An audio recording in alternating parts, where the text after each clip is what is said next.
What's up, Mami? And me.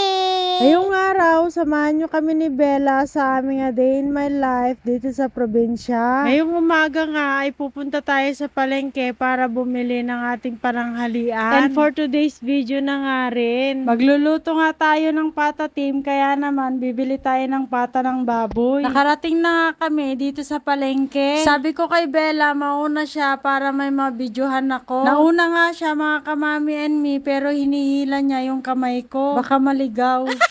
Nakarating na nga kami dito sa bilihan ng karne. Nagulat naman ako sa presyo ng isang pata. Yung pata na nakuha ko, inabot ng 400 pesos. Hindi pwede hatiin. Ang mahal na talaga ng bilihin. Ikaw na lang hindi nagmahal. Charot.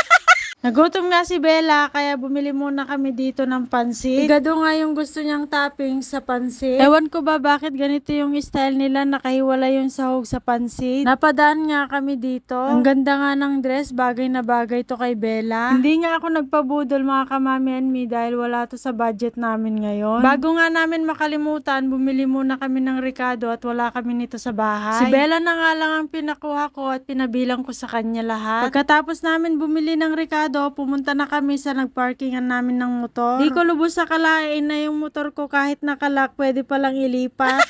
Na-corner nga talaga yung motor ko. Sa mga oras na to, nakalis din kami dahil sumingit ako dun sa maliit na space.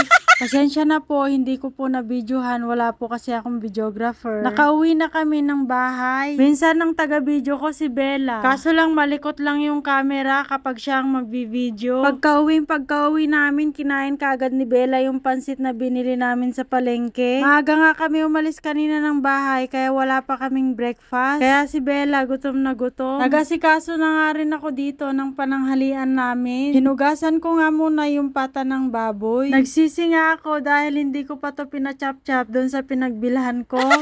Nung chinap-chop ko siya, nahirapan ako ng sobra. Bukod sa maliit yung itak, mapurol pa. Nagkanda durug-durug nga yung buto ng baboy at hindi ko siya na-chop-chop ng mabuti. Hindi ko na nga tinuloy na chop-chopin dahil nahirapan nga ako. Ganun pa rin naman yung luto niya mga kamami. Iniba ko lang yung paraan ng pagluluto dahil nga ayaw ma-chop-chop ng pata ng baboy. Kung na-chop-chop lang yung pata ng baboy, gigisa sana natin to. Dahil nga hindi natin na-chop-chop, ipiprito na lang natin siya ng buo.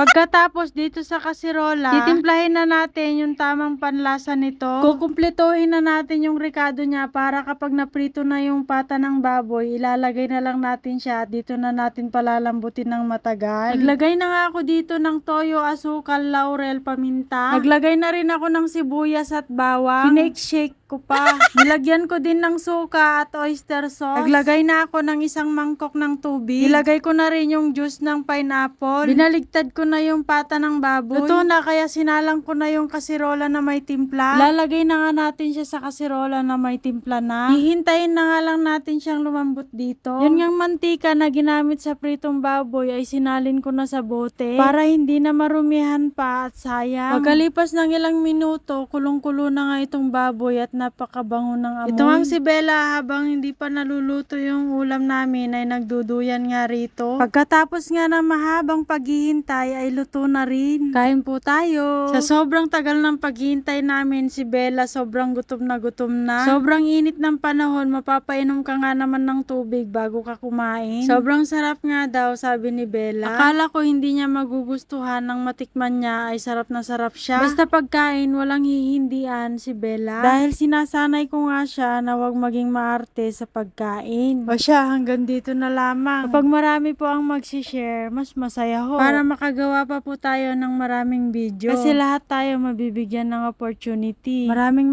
salamat po. Bye-bye.